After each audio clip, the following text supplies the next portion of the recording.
Well, I am encouraged that there is an effort led by the Iraqi army, supported by Kurdish forces, and also given the help and advice from the number of special forces and other Americans on the ground. But I will not support putting American soldiers into Iraq as an occupying force. You had supported the war in Iraq before the invasion. What makes your judgment? I did not support the war in Iraq. 2002. Are you for invading Iraq? Yeah, I guess so. I wish it was. I wish the first time it was done correctly. The secretary said very strongly about working with. We've been working with them for many years, and we have the greatest mess anyone's ever seen. You look at the Middle East; it's a total mess.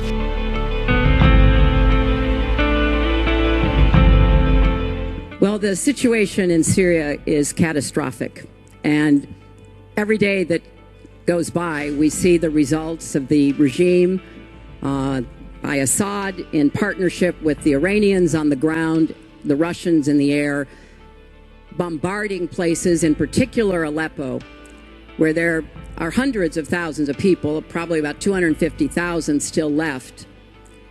But we know we've got lots of work to do. Syria will remain a hotbed of terrorism as long as the civil war, aided and abetted by the Iranians and the Russians, continue.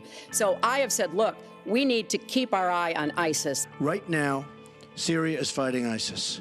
We have people that want to fight both at the same time. But Syria is no longer Syria. Syria is Russia, and it's Iran, who she made strong, and Kerry and Obama made into a very powerful nation and a very rich nation very, very quickly, very, very quickly. And we're fighting for people. We have no idea who they are. And then you hear, we're going to take in. So originally I heard 3,000 people from Syria, right? And then the next time I was on television, it was 10,000. And I said, oy. The next time I hear, we're taking in 200,000. They want to take in 200,000. To bring these 200,000 people in, 200,000, that's like an army. First of all, I will not let anyone into our country that I think poses a risk to us.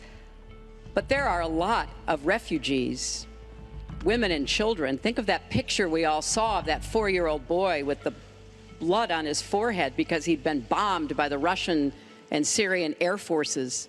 Look, we're facing the worst refugee crisis since the end of World War II, and I think the United States has to do more, and I would like to see us move from what is a good start with 10,000 to 65,000.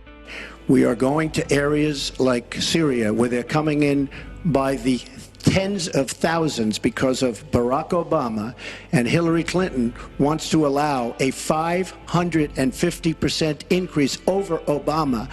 People are coming into our country like we have no idea who they are, where they're from, what their feelings about our country is, and she wants 550% more. This is going to be the great Trojan horse of all time.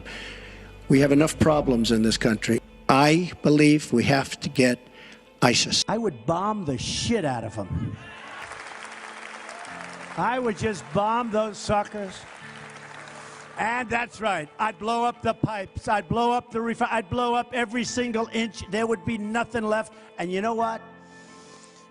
You'll get Exxon to come in there in 2 months. You ever see these guys, how good they are, the great oil companies? They'll rebuild that sucker brand new. It'll be beautiful. And I'd ring it, and I'd take the oil.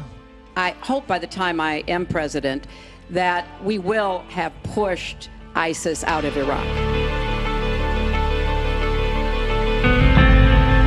You started the Iran deal. That's another beauty, where you have a country that was ready to fall. I mean, they were doing so badly. They were choking on the sanctions, and now they're going to be actually probably a major power at some point pretty soon, the way they're going. I voted for every sanction against Iran when I was in the Senate, but it wasn't enough.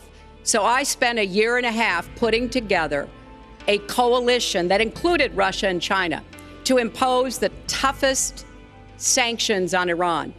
And we did drive them to the negotiating table.